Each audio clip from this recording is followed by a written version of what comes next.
ونستعينه ونستغفره ونؤمن به ونتوكل عليه ونعوذ بالله من شرور أنفسنا ومن سيئات أعمالنا من يهده الله فلا مضل له ومن يضلله فلا هادي له ونشهد أن لا إله إلا الله وأشهد أن محمدا عبده ورسوله أما بعد أعوذ بالله من الشيطان الرجيم بسم الله الرحمن الرحيم فقد قال الله تبارك وتعالى في القرآن المجيد والفرقان الحميد.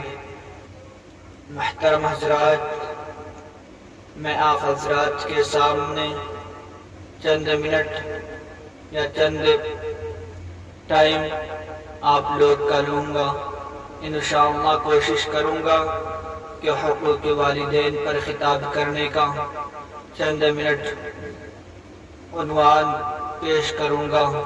دعا کریں کہ اللہ تبارک و تعالی ہم سب کو والدین کی فرما برداری اور ان کے ساتھ عزت سے رہنے کی توفیق عنایت فرمائے. آمین آمین. محترم حضرات، ماں باپ وہ دولت ہے جو دنیا میں ڈھونڈنے سے بھی نہیں ملے گا. ماں باپ وہ نعمت ہے جو دنیا میں ڈھونڈنے سے بھی نہیں ملے گا. ماں باپ وہ رحمت ہے جو دنیا میں ڈھونڈنے سے بھی نہیں ملے گا.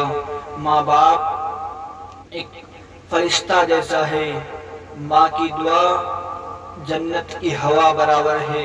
میرے محترم بھائی اور دوستو، ماں باپ کو اگر ناراض کرو گے تو اللہ تبارک و تعالی ناراض ہو جائیں گے. چاہے تم کتنا ہی نمازی کیوں نہ ہو، چاہے تم کتنا ہی متقی پرہیزگار کیوں نہ ہو، پھر بھی ماں باپ سے اگر ناراض ہیں، ماں باپ اگر آپ سے ناراض ہیں تو آپ جنتی ہو ہی نہیں سکتے، کیونکہ آپ سے آپ کی والدین ناراض ہیں. بلکہ والدین ہی نہیں، جس نے آپ کو 9 ماہ اپنے پیٹ میں رکھا، جس نے آپ کو 2.5 سال تک اپنے چھاتی کا دودھ پلایا، اگر وہ ناراض ہیں تو اللہ تبارک و تعالی کہتے ہیں کہ میں بھی ان سے ناراض ہوں. بلکہ اللہ ہی نہیں، اللہ کے رسول بھی ناراض رہتے ہیں. اتنا ہی نہیں، صحابہ کرام بھی ناراض رہتے ہیں، اولیاء کرام بھی ناراض رہتے ہیں، بزرگان دین بھی ناراض رہتے ہیں. چاہے آپ کو کسی عالم سے کتنا ہی دوستی کیوں نہ ہو، اگر اس کو ایک جھلک یہ معلوم ہو جائے کہ آپ کا والدین آپ سے ناراض ہیں، آپ کا ماں جس نے آپ کو 9 ماہ اپنے پیٹ میں رکھا وہ آپ سے ناراض ہیں، تو وہ حضرات جو آپ سے دوستی کرتا ہے وہ بھی آپ سے ناراض رہیں گے. کیونکہ اس کا دل میں بھی آئے گا کہ جس نے آپ کو 9 ماہ اپنے پیٹ میں رکھا، آپ ان سے ناراض ہیں، آپ سے وہ ناراض ہیں، تو میں تو کل کا دوستی ہوں.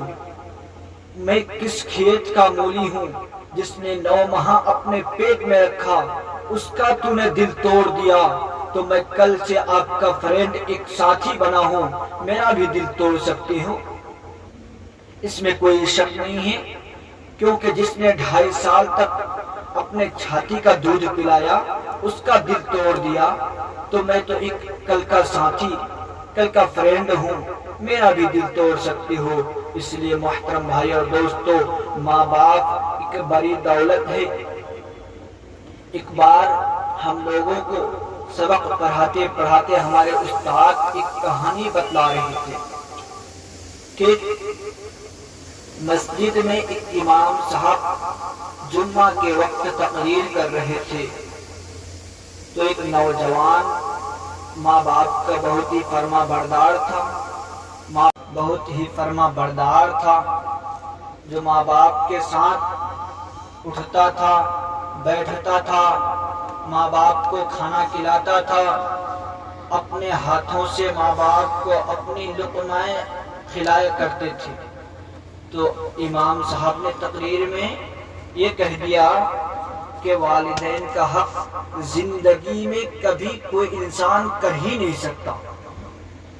تو نوجوان کو غصہ آ گیا کہ ہر ایک عالم یہی کہتے ہیں کہ ماں باپ کا حق کوئی ادا کر ہی نہیں سکتا، میں تو ہر روز اپنے ماں باپ کی فرما برداری کرتا ہوں، میں تو ہر روز اپنے ہاتھوں سے اپنے ماں کو کھلاتا ہوں، پھر بھی میں اپنے ماں باپ کا کیوں حق ادا کر نہیں سکتی؟ پھر اس نے مارے غصے اپنے گھر میں گئے اور اپنے ماں کو کہنے لگے کہ ماں، ہر ایک عالم یہی کہتے ہیں کہ ماں باپ کا حق کوئی ادا کر ہی نہیں سکتا، یہ کون سا لفظ ہے جو عالم لوگوں کو معلوم ہی نہیں پڑ رہا کہ میں اپنے ماں باپ کا اتنا فرما بردار ہوں، ماں باپ کا اتنا میں فرما برداری کرتا ہوں، اپنے ہاتھ سے اپنے ماں کو لقمہ کھلایا کرتا ہوں، پھر بھی عالم لوگ کہتے ہیں کہ کوئی ماں کا حق ادا کر ہی نہیں سکتا۔ اس لیے ماں، آپ بتائیے آپ کا میں کون سا ایسا کام کروں کہ زندگی میں ہی میں اپنا حق، آپ نے جتنا میرے اوپر حق رکھے ہیں، میں پورا ادا کر سکوں۔ تو اس کی ماں نے کہا کہ بیٹا، یہ ہو ہی نہیں سکتا کہ تو اپنی ماں کا حق دنیا میں ادا کر سکے۔ پھر نوجوان غصہ ہو گیا کہ ماں، کون سا ایسا حق ہے جو میں ادا کر نہیں سکتے؟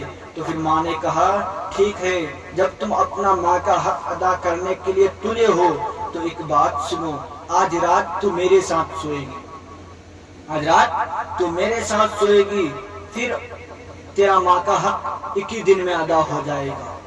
تو اس میں کیا بڑی بات ہے؟ ایک رات کی بات ہے، آپ کے پاس سوؤں گا تو میرا حق ادا ہو جائے گا۔ پھر نوجوان رات کو اپنے ماں کے ساتھ سوتی ہے۔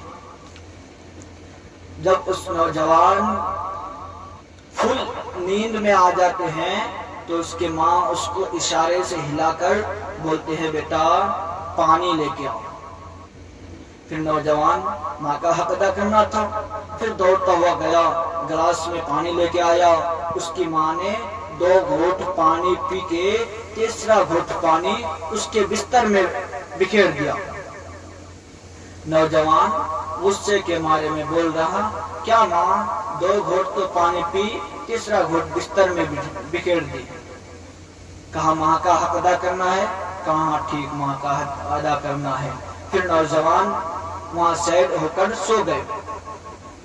بوڑھی ماں، نیند نہیں آ رہی، بوڑھی ماں کبھی بھی بوڑھی عورت کو رات کے ٹائم نیند نہیں آتی ہے، اس لیے نوجوان پھر تھکا ہوا تھا، نوجوان پھر سے سو گیا۔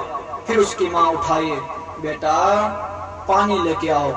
پھر نوجوان گیا دوڑتا ہوا، ماں کا حق ادا کرنا تھا، پانی لے کے آیا۔ پھر بوڑھی عورت ماں پانی پی، 1 گھونٹ پانی پی، 2 گھونٹ پانی اس کے بستر میں بکھیر دیے۔ نوجوان کو ماں کا حق ادا کرنا تھا، پھر وہ پانی پر سو گئے۔ جب اس کی ماں نے اشارے کی وجہ سے، اس کو دکھانے کی وجہ سے اپنی آنکھ بند کر لی تو نوجوان نے اس بکھیری ہوئی بستر پر پانی کے بستر سے شائد ہو کر سو گئے۔ پھر نوجوان کی آنکھ لگ کر آئے، پھر ماں نے کہا بیٹا پانی لے کے آؤ۔ نوجوان غصے کے مارے میں کہا، کیا ماں، میں پانی لے کر آتی ہوں، آپ 1 گھونٹ پانی پیتے ہو پھر بکھیر دیتے ہو۔ تو ماں نے کہا ماں کا حق ادا کرنا ہے، کہاں ماں کا حق ادا کرنا ہے۔ پھر پانی لے کر آئے، پھر ماں نے پورا پانی اس کے بستر میں بکھیر دیا۔ نوجوان غصے کے مارے میں کہا پانی لے کر آنے کے لیے بولے، پھر پورا پانی میرے بستر میں بکھیر دیے، یہ کون سی ماں کا حق ادا کرنے کا یہ ہے؟ کہ بیٹا تجھے تو یہی معلوم نہیں کہ ماں کا حق ادا کرنے چلے، تو نے رات بھر میرے بستر میں پیشاب کی تھی، میں نے تیرے پیشاب پہ سویا کرتا تھا، لیکن آج تو نے پانی پر سونا گوارا نہیں کیا، ماں کا حق کیسے ادا کر سکے؟ تو نے ایک پانی پر، وہ تو نہ پیشاب تھا ایک بلکہ اللہ کی نعمت تھی، اس پر سونا گوارا نہیں کیا، میں نے تیرے پیشاب پر سویا کرتا تھا۔ فجر کی نماز پڑھنے تو ایک پانی پر سونا گوارا نہیں کیا، اللہ کی نعمت پر سونا گوارا نہیں کیا، میں تو تیری پیشاب پر سویا کرتی تھی، میں تیری رات بھر ان پیشاب پر باس مرتا رہا، لیکن میں سو کر صبح اٹھ کر فجر کی نماز پڑھنے کے لیے ٹھنڈی رات میں نے نہا کر فجر کی نماز پڑھی، لیکن تو نے تو ایک نعمت پر سونا گوارا نہیں کی، کیسے ماں کا حق ادا کر سکو گے؟ ہر عالم کیا غربت ہے جو ایسا کہیں گے کہ ماں کا حق ادا کر نہیں سکو گے؟ اس لیے محترم بھائی اور دوستو، ماں کا حق زندگی میں ایک گھونٹ دودھ کے حق ادا کر نہیں سکو گے، اس لیے کہ ماں نے آپ کے خاطر کتنی مصیبتیں برداشت کی۔ ماں نے جب آپ کو 9 ماہ اپنے پیٹ میں رکھا تو اپنے چلنے سے بھی محظوظ تھے، لیکن چل کر اپنے بچوں کو کھانا بنا کر کھلایا کرتے تھے، اپنے شوہر کو کھانا بنا کر کھلایا کرتے تھے، وہ تیرے پیشاب پر سویا کرتے تھے، تیرے کپڑوں کو دھویا کرتے تھے، تیرے پاخانہ کو دھویا کرتے تھے۔ جب وہ کمزور ہو گئے، جب وہ بے بس ہو گئے، جب وہ چلنے سے محظور ہو گئے، اب ماں باپ جب تم بچے ہوتے ہو نا، ماں باپ اس وقت جوان ہوتی ہے، اور جب تم جوان ہوتے ہو تو ماں باپ چھوٹے بچے بن جاتے ہیں، اس لیے کہ ماں باپ بھی کمزور ہو جاتے ہیں، ماں باپ بھی چلنے سے معذور ہو جاتے ہیں۔ جس وقت تم بھی چلنے سے معذور تھے تو ماں باپ نے تجھے انگلیاں پکڑ کر چلایا تھا، ماں باپ نے اپنے کندھوں پر مجھے کسی چیز کی کمی نہیں دی تھی، میں جو چیز اپنے والدین کے ساتھ پیش کرتا تھا میرے والدین مجھے لا کر دیتے تھے، لیکن آج تو جوان ہو گئی، آج تو قربانی کا لائق ہو گیا تو اپنے والدین کو دھمکاتے ہو۔ میرے محترم بھائی اور دوستو، قرآن میں فرماتا ہے لقد خلقنا، قرآن میں فرماتا ہے اما یبلغن عندک الکبر احدہما او کلاہما فلا تقل لہما اف ولا تنہرہما وقل لہما قولا کریما واخفض لہما جناح الذل من الرحمۃ وقل رب ارحمہما کما ربیانی صغیرا، کہ اپنے والدین کے سامنے